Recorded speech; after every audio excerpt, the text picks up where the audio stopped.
From Kansas State University, this is Agriculture Today. Eric Atkinson with you. Here's today's lineup.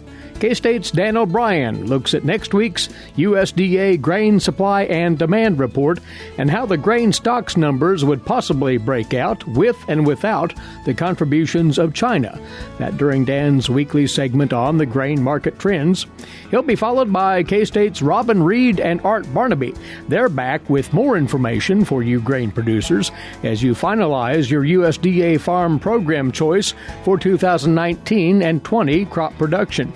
This time, they'll talk about the just-released market year average price information and how that impacts the attractiveness of either ARC or PLC. Later on, then, on Kansas Agricultural Weather, K-State's Mary Knapp. All that right here on Agriculture Today.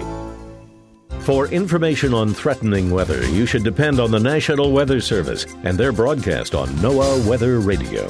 NOAA Weather Radio is an all-hazards radio network that provides up-to-the-minute weather information, including life-saving warnings anytime, day or night. NOAA Weather Radio also broadcasts information on man-made disasters, such as chemical spills, amber alerts, or other national emergencies. For the National Weather Service, I'm Bill Curtis.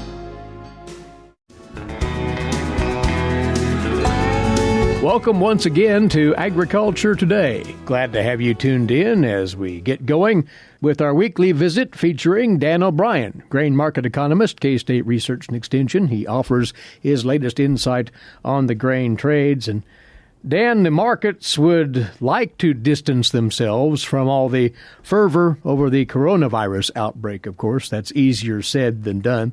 And there is what you will point out to us very much a China effect in the markets, including what we may see in a forthcoming USDA report next week. We'll get into that in just a second. But on the brighter side, you pass along news about grain export business out of the U.S. that's at least a bit uplifting, particularly for grain sorghum and soybean meal of late. Well, yes. Particularly soybean meal. Again, we normally don't talk a lot about meal. We pay attention mostly to the, at least as you and I talk about these things, Eric, pay more attention to soybean exports. The pace of U.S. soybean meal exports that are needed to meet the USDA's projections through the end of this marketing year, that'll be 4 weeks later, basically 4 weeks later than the soybean one, are, quote, way ahead of pace. And in so many words, without getting lost in exact numbers, we're probably about 50% higher in terms of the pace the last several weeks than we have been otherwise. We need to look closer to who the buyers are. You know, you would hope that there's some of that business coming out of the Asian countries as they seek to recover from first the Asian swine flu and then other issues at play. So perhaps next week as we talk, we'll have more information on that. So that's a positive. We also have seen on the grain sorghum side some improvement in exports here. We saw for the week ending February the 27th about 3.7 million bushels of U.S. grain sorghum that were exported. We need a pace of about 3 to meet the USDA's projections. We have forward purchases and past sales all combined to be about 57% of the way to the USDA's projection of 120 million bushels. You know, that's getting back to what we would hope would be normal for grain sorghum. Again, when the U.S. and China began their trade tensions and the trade talks that they'd had before, the first actions taken by the Chinese government were to limit U.S. grain sorghum exports, and not soon after that, or about the same time, soybeans followed as well. And that was a deathly blow to the pace of U.S. sorghum exports. But here now we're back on track. News that Chinese have been in the market to come and purchase more U.S. sorghum again. So I would say when you look at the basis bids for sorghum, that they've improved, again, by numbers I've been looking at over the last couple of weeks. Here in Kansas, you say? Here in Kansas, they've improved about 20 cents. So that's a positive. Sorghum bids at Topeka, 5 over. Again, Topeka's export-oriented location in our system. So that's all for the good. There's some positive news in corn basis out of the Atchison, Topeka area. Central Kansas corn basis, again, 15, 16 under the May contract. Now, again, we've rolled now into May off the March. I guess adding to kind of the positive news along with exports, you look at the ethanol use sector, and and the low end of corn basis bids at ethanol plants is 10 over, with the high end, again, the strongest basis bids being about 26 over. So, again, cash prices ranging from $3.97 to $4.11 for corn at the ethanol plants, for grain sorghum, $3.62 to $3.67. And, those are welcome things. That the futures are kind of doing what they're doing. It's just sort of so-so at different places, up and down, et cetera. But when you see the underlying basis bids, there's some strength in them. That's a really very, very positive sign, particularly coming out of ethanol for the feed grains, and with some export movement that's helpful for sorghum. And again, not terrible news for corn, but it, again, stands out to see that the sorghum numbers are now, quote, back in the game. Well, this coming Tuesday, the 10th of March, the USDA will trot out another World Agricultural Supply and Demand Estimate report. So much attention paid, Dan, to the possible impediments to the world economy resulting from the spread of coronavirus and the interruptions in economic activity. So there will be a China influence in that report, you believe. As you look ahead to that report, what are you eagerly wanting to see? Well, I think that the expectation would be probably for not much. And you see that in the pre-report expectations. So if there are positive changes that come in, it's probably going to happen on the usage side, and that would be outstanding to see that happen. That show underlying strength in the markets. It doesn't sound like the USDA is going to be releasing the Reid survey of the northern states that could happen. Probably anticipate that may happen in the stocks report at the end of this month coming up. So this report's likely to be steady as she goes, unless there's some more strength than had been anticipated, at least so far. And when you do see the world numbers versus the world less China numbers, there's just a difference in perspective. For corn, total world corn and ending stocks estimated to be about 297 million bushels for this current marketing year in the February 11th report. If you take China out and figure out the world less China, it's down to about 98 million metric tons.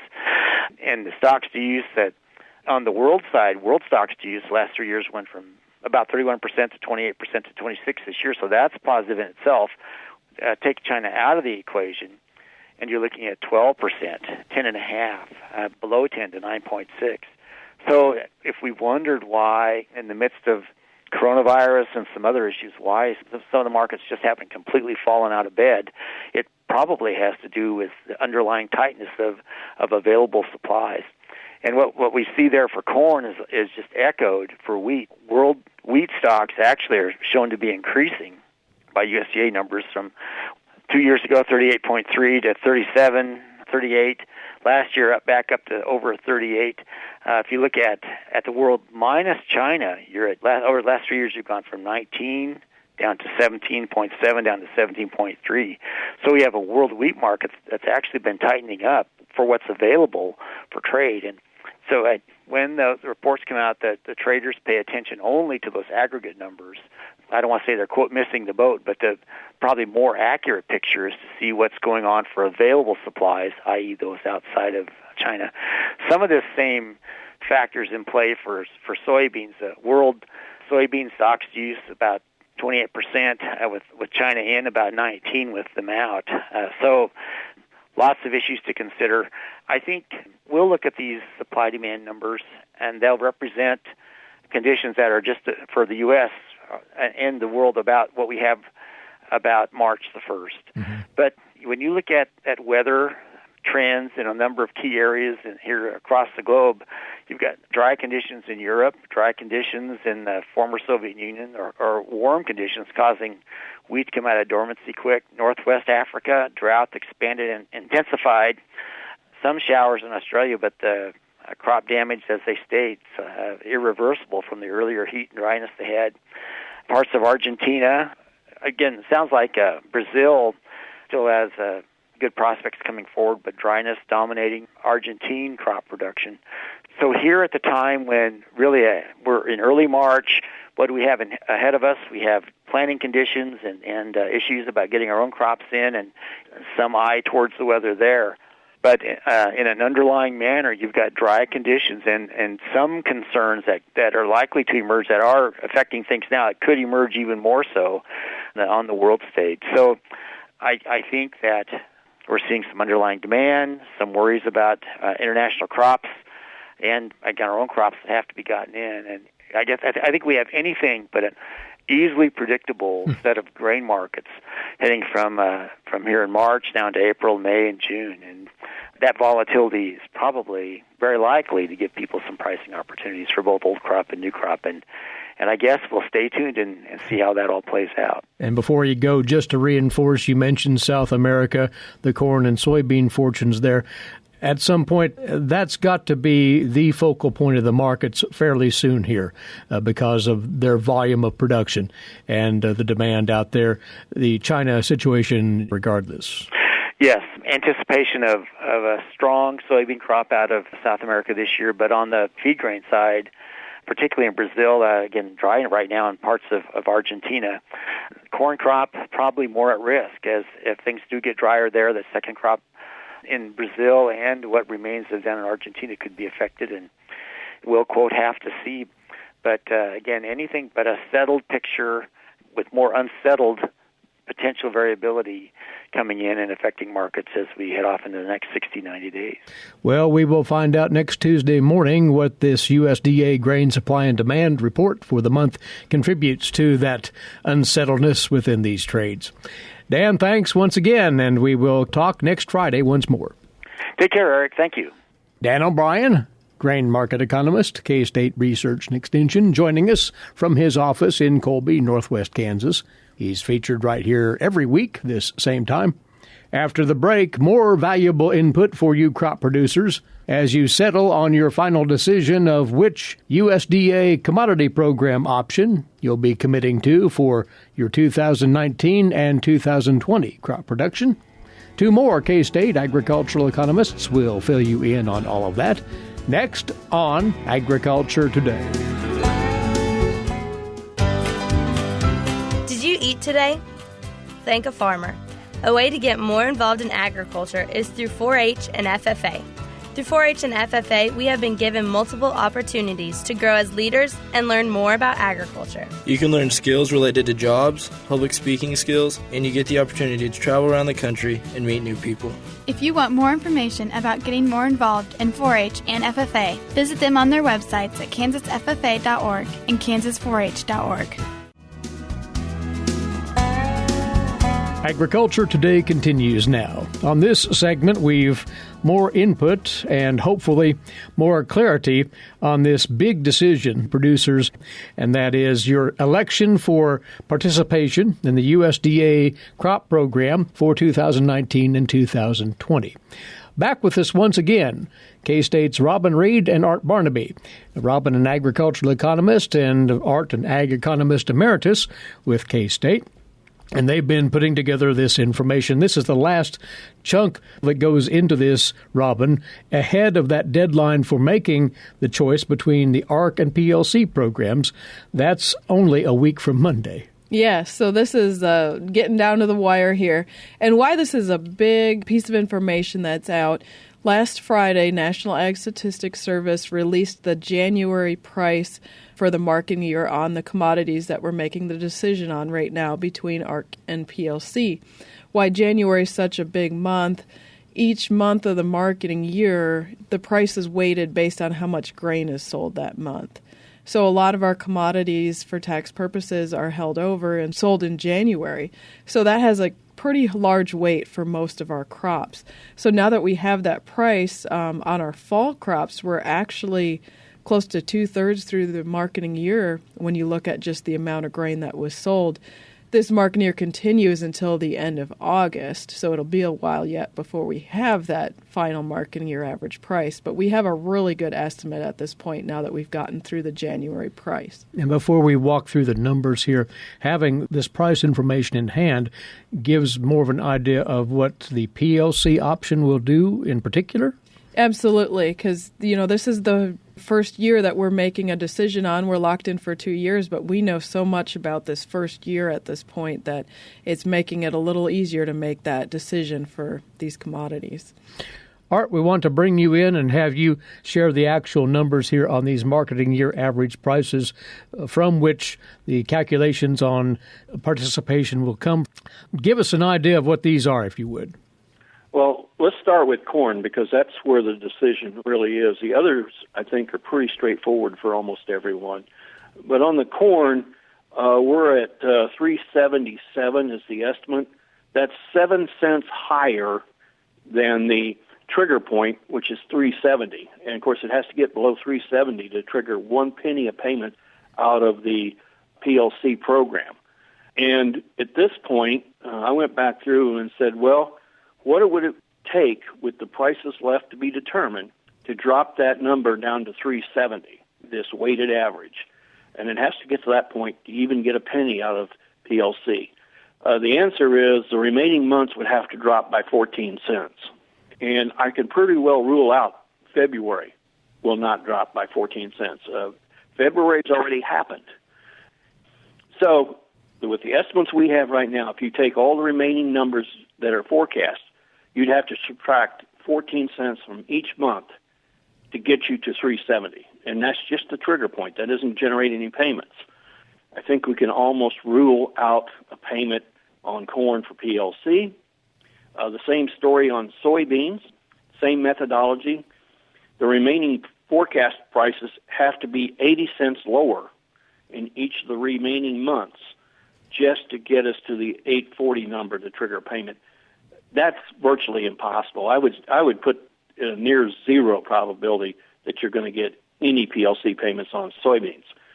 And for that reason, I think I would suggest ARC for both corn and soybeans. Definitely for soybeans. There's not even a question there, but probably corn too. Now, in the first year, we're not showing counties with very many payments coming from ARC either. I think it's highly possible that you'll see no payments on corn and soybeans this year. The thing about next year, though, what if these prices keep going down? The thing is, that's going to not only trigger PLC maybe, but it would also help trigger the ARC payment. And what's going on there, especially with corn, is that they're increasing the yield that's used to calculate the guarantee, and they're doing that by this trend adjustment. And that trend adjustment is pretty significant on corn. And if you raise the revenue guarantee for corn under ARC, that increases the odds that you're actually going to get paid. That complicates the matter here, since one is committing to 2 years of participation, whether they want to look that far ahead to next year and the prospects for returns from ARC for corn or beans, right? Yeah, ARC for corn next year has got a better chance than you might think because they're adjusting the yield up. Soybeans, even more so, because you're adjusting up the yield with trend adjustment 2, plus the prices have been above 840, the reference price that's used to calculate the Olympic average price. So you start with 566 on soybeans, which is well above 840. You got to apply the deductible to it, but the point is, you've got a higher price, higher than the reference price, and you got this trend adjustment going on. So if you take ARC on soybeans, you still got a better chance of collecting with ARC on soybeans than you do with soybeans price this year. So better chance of an ARC payment this year and next year on soybeans, and virtually no chance under PLC. So I think that decision's easy. On the corn, same story. With the push up on the yield, now you're not going to get any benefit from price, but the push up on yield also tells me there's a pretty good chance that next year ARC is more likely to pay than PLC, and even if PLC does pay, those lower prices will make the ARC payment bigger on corn too. So the bottom line here is likely no payment on either crop this year. And if you're thinking, well, I better take PLC because the price may fall out of bed next year, even that's not true with these adjustments that are going on to the yield in ARC. So I definitely think you go ARC on soybeans. Corn, probably that would be the best decision. Wheat and sorghum are easy. They're so deep in the money on the PLC that you take PLC on sorghum base and wheat base. That gets you a payment this year. I don't know next year what will happen, but right now it doesn't look like wheat prices are going to be that much better, so that's probably where you're going to want to be next year. Sorghum prices could come back up, but they got a ways to come before PLC pays less than ARC, and it certainly would pay this year. And again, we are, Robin, speaking in some generalities here, but these are trends that could hold some pretty decent sway in this decision. Yeah, I would agree with Art on all of his analysis there. You know, wheat and grain sorghum are a very easy decision. Soybeans and corn, what I've been telling everyone I'm talking to too, there's a good chance no payment in that first year on either commodity. Soybeans, I agree with Art there, leans towards Art County just because of the higher price guarantee. Corn to me still sit in the fence, and I think Art made a good argument why Art County makes sense, but if you're a risk-adverse person and are really worried about, you know, everything going on with the trade deals and the coronavirus and worried that prices will significantly fall and want that price protection, I think there could still be an argument made for PLC on corn as well. I think that one just comes down to producer preference in a lot of ways. One thing I might add, if you do decide to go PLC, you might add additional crop insurance coverage. See, the ARC gives you some protection on yield, and it is a county yield, but yield still comes into play to determine payments. But you could up your guarantee, you got till March 15th, on your crop insurance coverage if you were thinking PLC, and still be protected on the yield side. So that's another option that you could look at. What we've said here today doesn't necessarily preclude producers from doing their own calculations for their own situation. And we've talked before about the tools that you've put on the agmanager.info website. Still a good idea to take advantage of those, Robin? Yeah, absolutely. You know, we've been talking in generalities, but, you know, depending on your established program yield with FSA, you know, your PLC yield, that is going to make a difference. And looking at our tools and putting those numbers in makes it a farm level analysis. So even though we've said some general things today, I still encourage you to go to agmanager.info under the ag policy section. We have the trade-off spreadsheet that we've talked about before, the OSU KSU tool, and some other things there that you can look at to help make your decision if you haven't already. I know we're getting to the deadline here, so many producers probably have. One thing we talked about last week, too, is also those projection maps that Art and I put up that has Art County projections for 2019-2020 marketing year. So those are available on agmanager.info as well. If you haven't put the finishing touches on this decision yet, producers, you are rapidly running out of time and opportunity. Again, the deadline for making your election on whether to go with the Agricultural Risk Coverage Program or the Price Loss Coverage Program for farm program participation is a week from Monday, March the 16th. Do touch base with your local FSA personnel if you haven't followed up on this. And we appreciate all of the work that both of you and others have done in providing these tools for producers to use to come to the most prudent decision for their operations. Robin and Art, thanks for your time as always. We appreciate it. Thank you, Eric. Thank you. Art Barnaby and Robin Reid from the Department of Agricultural Economics at Kansas State University. And do go to agmanager.info to access all of this information we've been addressing on this topic. And we'll be back with more on Agriculture Today. Did you know every Kansas farmer feeds 128-plus people? Kansas farmers are hard workers, dependable, authentic, and sensitive. Not only do farmers put food on your table, but they put clothes on your back and fuel in your car. For more information about Kansas farmers, visit K-State Research and Extension online or stop by your local Extension office. This message has been brought to you by the K-State Animal Sciences Leadership Academy participants. You're tuned in to the K-State Radio Network and Agriculture Today. Eric Atkinson with you. Thanks once again for being along with us. And now today's agricultural news headlines for you, courtesy in part of DTN. Leaders of the National Council of Farmer Cooperatives are optimistic that IRS officials will adjust Section 199A tax breaks, that after testimony this week from Treasury Secretary Steve Mnuchin. Farmer co-ops have been trying for more than 2 years now to reestablish a tax deduction comparable to what they received before the 2017 tax law was passed. Last summer, the Treasury Department proposed rules that limited the Section 199A deductions to patronage income, but the Treasury rule would eliminate cooperatives' ability to combine the non-patronage income as part of that deduction calculation. The tax complication, you'll recall, came out of what was dubbed the grain glitch in early 2018, after it initially appeared that the 2017 tax law made it much more lucrative for farmers to sell grain to farmer cooperatives than to private grain companies. Now, Congress did step in to fix that provision, but the Treasury Department has been since trying to complete a rule to go along with that tax fix. Cooperatives have been trying to draw attention to the real-world impact of not allowing non-patronage income as part of that deduction. The inability to deduct the non-patronage income would hurt any cooperative that has a significant business with anyone who's not a cooperative member. Mnuchin commented during a congressional hearing this week that he's committed to working with members of the House Ways and Means Committee as well as the Senate Finance Committee on this issue. The president and CEO of the National Council of Farm Cooperatives, Chuck Connors, stated that the Farmer Co-op Group appreciates Mnuchin's commitment to fix the grain glitch. The federal government has decided to delay changing the way it determines funding for rural education after a bipartisan group of lawmakers said the move would hurt hundreds of schools. The U.S. Department of Education had planned to change the eligibility methodology for the Rural Low-Income Schools program.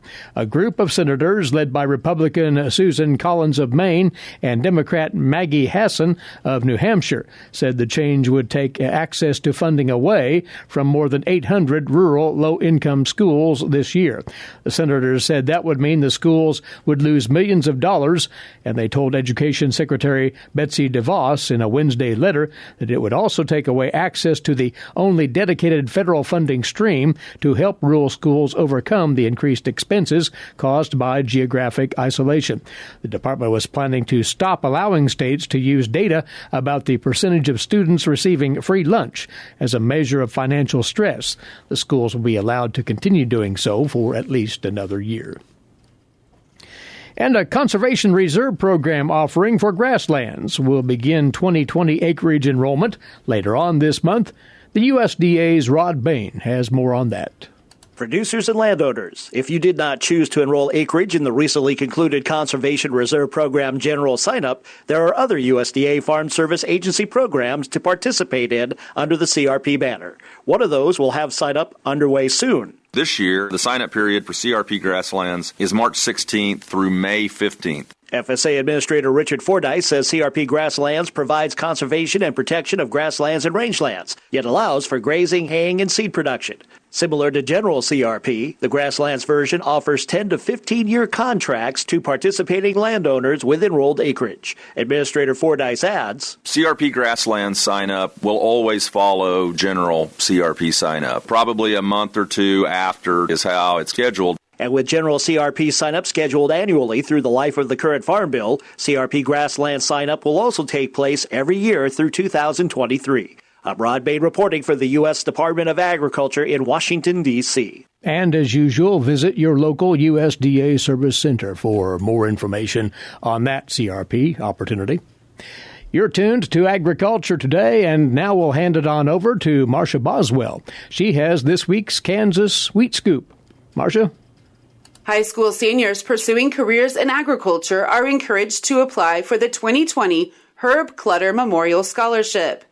The Herb Clutter Memorial Scholarship was established in 2009 to honor Herb Clutter's influential role in organizing leadership groups on behalf of Kansas wheat producers. Thanks to the generosity of the Herb Clutter family, the scholarship has been increased to $1,000 for the 2020 academic year. According to Justin Gilpin, CEO of Kansas Wheat, with support of the family, we were able to double the amount of the scholarship in honor of Herb Clutter and what he has done for the wheat industry. This scholarship helps to identify and support new and upcoming future leaders in agriculture. The scholarship fund will award one $1,000 scholarship per year to a college or university-bound incoming freshman from Kansas pursuing a career in the field of agriculture. To be eligible for the scholarship, applicants must plan to be a full-time student at any 2- or 4-year Kansas college or university. Recipients will be selected based on academic achievement, leadership qualities, and career objectives focused around the field of agriculture. Recipients will receive the scholarship to be applied toward tuition for the student's college or university education. Gilpin says COG is proud to support the young men and women who are the future of the wheat industry. He says we are looking for students who are passionate about agriculture and not only excel in the classroom, but also in their communities and extracurricular activities. The Herb Clutter Memorial Scholarship was established through a fund in memory of Herbert W. Clutter, a farmer from Holcomb and the first president of the National Association of Wheat Growers. Clutter encouraged Kansas wheat farmers to organize as a strong unified voice, which led to the formation of the Kansas Association of Wheat Growers in 1952. He encouraged research in education and industrial uses of wheat, improved variety development, and methods to produce the best product at the lowest cost. Clutter's efforts led to the formation of the Kansas Wheat Commission by the Kansas legislature. Applicants of the Herb Clutter Memorial Scholarship must complete the scholarship application, which includes a 400 to 500-word essay discussing why they have chosen to pursue a career in agriculture. The selection committee will use this essay, along with the student's application, in determining the scholarship winner. The scholarship application and attached documents must be submitted to the Kansas Association of Wheat Growers at 1990 Kimball Avenue in Manhattan, Kansas, by March 13, 2020. For more information about the Herb Clutter Memorial Scholarship, please go to kswheat.com/clutter. For Kansas Wheat, I'm Marcia Boswell. Thanks, Marcia. Well, unsettled weather may be in our immediate future. K-State's Mary Knapp tells us. She's in next on Agriculture Today. When you are in need of timely, reliable, and trusted information, K-State Research and Extension is here. Whether it's organizing people, information, or resources, they have the necessary tools. Community comes first for K-State Research and Extension. For more information and to connect with your county's extension agents, visit www.ksre.k-state.edu. Rounding out this Agriculture Today, it's our weekly get-together with K-State climatologist Mary Knapp to talk Kansas agricultural weather. As we think about this past week, Mary, sort of a transitional period into spring with a tad warmer temperatures. Right. March did live up to its nature. We did have some fairly strong winds. There are more on tap for the weekend. Temperatures were warmer than normal, but they weren't as warm as we saw at the beginning of February. February, we had highs on the 2nd and 3rd of the month in the 80s. Our warmest temperature that we've recorded through the week ending on Tuesday was a 77. So, again, not quite as excessive heat as we had to start out February. Still warmer than normal. We've seen a couple of nights where the low temperatures have stayed above freezing, and we're seeing that response particularly in the winter wheat, where we're beginning to see some green up. There's been some additional growth on that wheat, and Romulo has started sampling for that first hollow stem. It hasn't yet emerged above the ground level, but that's something that producers who are doing dual usage wheat will want to be monitoring carefully. I was out in western Kansas, actually more central Kansas, in the Reno County area, and there were a number of producers who did have cattle on that winter wheat. And so, again, that's something that people will want to be paying attention to. And we, in fact, will be visiting with Romulo Lolato of K-State on that very topic next week. It was a dry week across the entire state, was it not? Yes, it was. Even the Southeast, which hasn't been able to catch a break as far as the rainfall goes, came in below normal for the week. They were the wettest division, but they only averaged 0.15 of an inch of precip, which is about a quarter of what they normally would expect to see. In contrast, those of us in the Northeast Division averaged nothing for the week. The Western divisions were all just a shade above 10% of their normal precip, and they all averaged 0.02 of an inch of moisture in that week's time. So not a particularly wet period. We didn't see any change in the U.S. Drought Monitor this week because last week they did some major improvements, basically erasing any thought of abnormally dry drought conditions in the central and south central parts of the state. We still have a lingering area of severe drought in southwest Kansas with some moderate drought to abnormally dry conditions fanning out from that area. And again, that drier than normal conditions in the northwest. This week of warmer than normal temperatures, absolutely dry as far as moisture, plus a pattern of windy conditions with low humidities have dried things out a lot. So what we get in this weekend round of storms will be a big factor in how the drought monitor behaves next week.